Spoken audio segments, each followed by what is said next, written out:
قومی آواز کے ناظرین خوش آمدید۔ افغانستان کی صورتحال انتہائی تشویشناک ہوتی جا رہی ہے اور یہ بات بڑی کلیئر ہے کہ اگر افغانستان کے حالات خراب ہوئے تو پاکستان بھی اس کی زد میں ضرور آئے گا اور یہی امریکی بھارتی لابی چاہتی ہے۔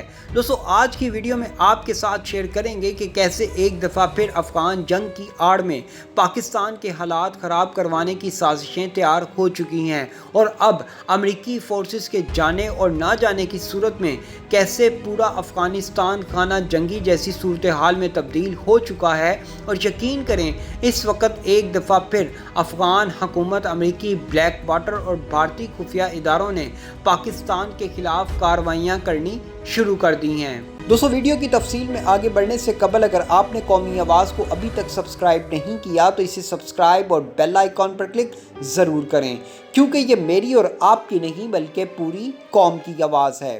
دوستو، افغانستان سے امریکی اور اتحادی افواج کا انخلاء طے شدہ شیڈول سے بھی زیادہ تیز رفتاری کے ساتھ جاری ہے۔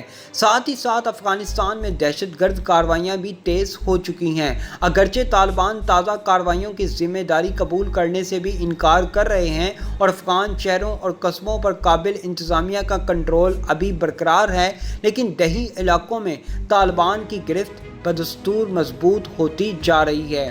دوستو، افغانستان میں ایک بار پھر خانہ جنگی اور ہمسایہ ممالک میں مہاجرین کے نئے سیلاب کے خدشات منڈلانے لگے ہیں۔ افغان جنگ کی آڑ میں پاکستان پر دہشت گردانہ حملے شروع کروائے جا رہے ہیں۔ کوئٹہ، زیارت اور تربت میں ایف سی اہلکاروں پر حملوں کے 2 مختلف واقعات میں 4 ایف سی کے اہلکار شہید ہو چکے ہیں، جبکہ جوابی کارروائی میں 5 دہشت گرد ہلاک ہوئے۔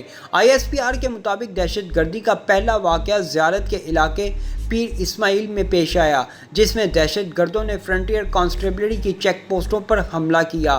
فائرنگ کے تبادلے میں 5 دہشت گرد ہلاک اور 7 سے 8 دہشت گرد زخمی ہوئے۔ دہشت گردوں سے مقابلے میں ایف سی کے 4 جوان شہید اور 6 جوان زخمی ہوئے۔ دہشت گردی کی دوسری واردات میں دہشت گردوں نے تربت میں ایف سی کی گاڑی کو خود ساختہ دیسی بارودی مواد سے نشانہ بنایا، نتیجے میں 2 ایف سی اہلکار زخمی ہو گئے۔ آئی ایس پی آر کے مطابق ریاست مخالف عناصر اس طرح کی بزدلانہ کارروائیوں میں ملوث ہیں۔ مشکلات سے حاصل کیے گئے امن اور بلوچستان کی خوشحالی کو دشمن کے خفیہ ادارے نقصان نہیں پہنچا سکتے۔ سیکیورٹی فورسز اپنی جانوں اور خون کا نذرانہ دے کر اسی طرح کے مذموم ارادوں کو ناکام بناتے رہے ہیں اور بناتے رہیں گے۔ کابل انتظامیہ اور طالبان کے درمیان مذاکرات توڑ چڑھنے کی بجائے اسلام آباد اور کابل کے درمیان نئی تلخیاں جنم لے چکی ہیں اور خطے میں امریکہ کے نئے فوجی اڈوں کے امکانات پر طالبان بھی کسی ملک کا نام لیے بغیر دھمکی آمیز بیانات جاری کر رہے ہیں۔ یہ ایسا منظرنامہ ہے جو عدم استحکام کو مزید گہرا کر سکتا ہے اور اس سے پورا خطہ متاثر ہو سکتا ہے۔ کابل انتظامیہ میں پاکستان کے دشمنوں کی بڑی تعداد بیٹھی ہے، جن میں ایک اشرف غنی کے قومی سلامتی کے مشیر حمداللہ محب بھی ہیں۔ پچھلے دنوں حمداللہ محب نے پاکستان سے متعلق ایک گھٹیا تبصرہ کیا اور پاکستان نے افغان حکومت کے ساتھ اس پر نہ صرف احتجاج کیا بلکہ ایک اطلاع یہ ہے کہ پاکستان نے افغان قومی سلامتی مشیر کے ساتھ رابطوں اور کام کرنے سے بھی معذرت کر لی ہے۔ اس کے علاوہ امراللہ صالح اور اس جیسے کئی ایسے عہدیدار ہیں جو اپنی ناکامیوں کا ملبہ آج بھی پاکستان پر ڈالتے نظر آتے ہیں۔ دوستو، بھارت کابل انتظامیہ کو پاکستان کے خلاف استعمال کرتا ہے تاکہ پاکستان اپنی پوری توجہ اور فوجی صلاحیت افغان بارڈر پر لگائے رکھے۔ بدلتی ہوئی صورتحال میں نئے اتحادوں میں پاکستان کو اپنی جگہ بنانی اور مضبوط کرنی چاہیے تاکہ علاقائی سیکیورٹی کا جو نیا نظام تشکیل پا رہا ہے، اس میں نہ صرف پاکستان شراکت دار ہو بلکہ اپنے مفادات کا بہتر تحفظ بھی کر سکے۔ دوستو، افغانستان میں سب سے خوفناک منظرنامہ خانہ جنگی کا ہے۔ بظاہر لگتا ہے کہ امریکہ خود بھی خانہ جنگی چاہتا تھا یا پھر اس سے فرار کی اس قدر جلدی تھی کہ اس نے کئی پہلوؤں پر غور ہی نہیں کیا۔ سب سے اہم پہلو یہ ہے کہ بائیڈن انتظامیہ نے افغانستان سے انخلاء کی تاریخ ایسے وقت پر دی جب افغان فریقوں کے درمیان استنبول میں مذاکرات ہونے والے تھے۔ اس کانفرنس میں عبوری حکومت کے قیام پر بات ہونا تھی اور امن کے لیے یہی یہی سب سے اہم نکتہ تھا، لیکن بائیڈن انتظامیہ کے اعلان کے بعد افغان طالبان نے استنبول نہ جانے کا اعلان کیا۔ ایک اور منظرنامہ یہ ہے کہ کابل ایئرپورٹ طالبان کے قبضے میں جانے کی صورت میں افغانستان میں تمام سفارتی مشن خطرے میں بھی پڑ سکتے ہیں۔ آسٹریلیا پہلے ہی سفارتخانہ عارضی طور پر بند کرنے کا اعلان کر چکا ہے، جبکہ امریکہ سمیت تمام اہم ملکوں کے سفارتی عملے میں کمی کی جا چکی ہے۔ اگر سفارتی مشن بند ہو گئے تو افغان مسئلے کے حل کی کوششوں کو ناقابل تلافی دھچکا لگے گا۔ دوستو، امریکی سیکرٹری دفاع اور ریٹائرڈ جنرل لائیڈ آسٹن نے کانگریس میں بیان کے دوران تیز فوجی انخلا کی تصدیق کی ہے۔ امریکی کانگریس کی بجٹ کمیٹی میں جنرل لائیڈ آسٹن نے پینٹاگون کے 715 ارب ڈالر میزانیہ کی معمولی تفصیل بیان کرتے ہوئے کہا کہ پینٹاگون فوجی انخلا کے بعد بھی افغانستان کی فوجی امداد جاری رکھے گا اور دہشت گردوں کے نیٹ ورک کے خاتمے کے لیے تعاون اور کارروائیاں بھی کرتا رہے گا۔ لیکن سوال یہاں پر یہ پیدا ہوتا ہے کہ امریکی فورسز بیٹھیں گی کہاں پر؟ ان کو کون اپنی بیسز دے گا؟ دوستو، فوجی انخلا کے بعد کی حکمت عملی پر ابھی کام جاری ہے، اس لیے حتمی طور پر کچھ نہیں کہا جا رہا، تاہم اس ضمن میں کچھ اشارے سامنے آ رہے ہیں۔ ایک اشارہ 24 مئی کو پینٹاگون ترجمان کی پریس کانفرنس میں اس وقت ملا جب ان سے خطے میں نئے فوجی اڈوں پر سوال ہوا اور ساتھ ہی پاکستان کی وزارت خارجہ کے بیان کا حوالہ دیا گیا جس میں امریکہ کو فوجی اڈے دینے کی اطلاعات کی تردید کی گئی۔ پینٹاگون ترجمان نے کہا کہ وہ کسی ملک کا نام نہیں لینا چاہتے، تاہم سفارتی طور پر کام جاری ہے اور اس پر بات ہو رہی ہے۔ دوستو، پینٹاگون ترجمان کا جواب اشارہ کرتا ہے کہ امریکہ کو خطے میں فوجی اڈوں کی واقعتاً تلاش ہے۔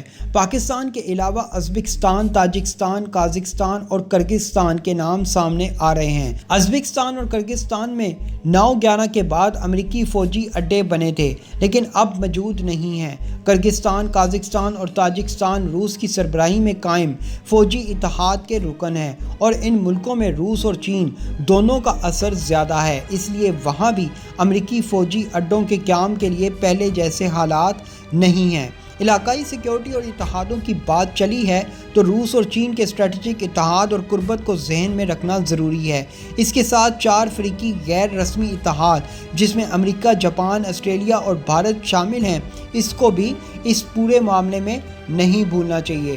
دونوں اتحاد دراصل امریکی پالیسیوں کا نتیجہ ہیں۔ امریکہ نے روس اور چین کو دبانے کی جو پالیسی ٹرمپ دور میں اپنائی تھی، اسے بائیڈن بھی جاری رکھے ہوئے ہیں۔ امریکہ ٹرمپ دور میں اپنی اجارہ داری کو پہلے ہی نقصان پہنچا چکا ہے اور کئی خطوں میں امریکی اثر و رسوخ کمزور پڑتا جا رہا ہے۔ ان حالات میں روس اور چین مل کر نیا علاقائی نظام بنانے کی کوشش میں مصروف ہیں۔ افغانستان سے فوجی انخلا کی صورت میں روس اور چین کو نئے علاقائی نظام کی تشکیل میں آسانی ہوئی ہے۔ روس اور چین کا بظاہر موقف یہی ہے کہ ان کے دو طرفہ تعاون کا ہدف کوئی تیسرا ملک نہیں اور امریکہ کو چیلنج کرنا ان کے مقاصد کا حصہ نہیں۔ تاہم بڑھتا ہوا امریکی دباؤ بیجنگ اور ماسکو کی قربتوں میں اضافے کا سبب بن رہا ہے۔ دوستو، امریکی دباؤ کو بیجنگ اور ماسکو خاطر میں نہیں لا رہے بلکہ واشنگٹن کو اس کی زبان میں جواب دے رہے ہیں۔ مارچ میں چین کے وزیر خارجہ نے الاسکا میں ہونے والے ٹوپلس-2 مذاکرات میں امریکی ہم منصب اینٹونی بلنکن اور امریکہ کے قومی سلامتی کے مشیر جیک سولیوان کو بتا دیا تھا کہ امریکہ چین کے ساتھ طاقت سے بات کرنے کا اہل نہیں۔ روس کے صدارتی محل کے ترجمان نے بھی مارچ میں ایک انٹرویو میں کہا تھا کہ روس امریکہ یا کسی اور ملک کو طاقت کی زبان میں بات کرنے کی اجازت نہیں دے گا۔ ایک جیسا پیغام دے کر بیجنگ اور ماسکو نے واضح کر دیا کہ اب امریکہ کی اجارہ داری برداشت نہیں کی جائے گی۔ دوستو، امریکہ جہاں کہیں سے بھی مسائل حل کیے بغیر فرار اختیار کر رہا ہے، وہ خطے روس اور چین کے زیر اثر آ رہے ہیں اور یہی معاملہ افغانستان اور اس خطے کا ہے۔ بیجنگ اور روس شنگھائی تعاون تنظیم کے تحت افغانستان میں نئے کردار کی تیاری کر رہے ہیں اور امریکی انخلا سے پیدا ہونے والے خلا کو پر کرنے کی کوشش کریں گے۔ امریکی قیادت میں بننے والے 4 فریقی اتحاد کو بھی بیجنگ اور ماسکو سنجیدگی سے لے رہے ہیں۔ مارچ میں ہی امریکہ کی سربراہی میں بننے والے 4 فریقی اتحاد کا اجلاس ہوا، جس کے بعد ماسکو نے سخت رد عمل دیا اور کہا کہ امریکہ چین مخالف گیم میں بھارت کو استعمال کر رہا ہے۔ دوستو اس وقت پاکستان کو نئی صورتحال میں نہ صرف علاقائی سیکیورٹی نظام پر توجہ دینا ہوگی بلکہ امریکہ کو بھی مکمل لا تعلقی سے باز رکھنے کی کوششیں کرنا پڑیں گی، ورنہ افغانستان میں بھی بالکل ویسی ہی صورتحال دیکھنے کو مل سکتی ہے جیسی سوویت یونین کے فوجی انخلا کے بعد دیکھی گئی تھی، اور پاکستان کے سیکیورٹی اور معاشی مسائل کا حل ناممکن ہو جائے گا۔ یوں پاکستان ایک اور جنگ میں دھکیل دیا جائے گا۔ دوستو ایسی مزید معلوماتی ویڈیوز دیکھنے کے لیے قومی آواز کو سبسکرائب اور بیل آئیکن پر کلک ضرور کریں، کیونکہ یہ میری اور آپ کی نہیں بلکہ پوری قوم کی آواز ہے۔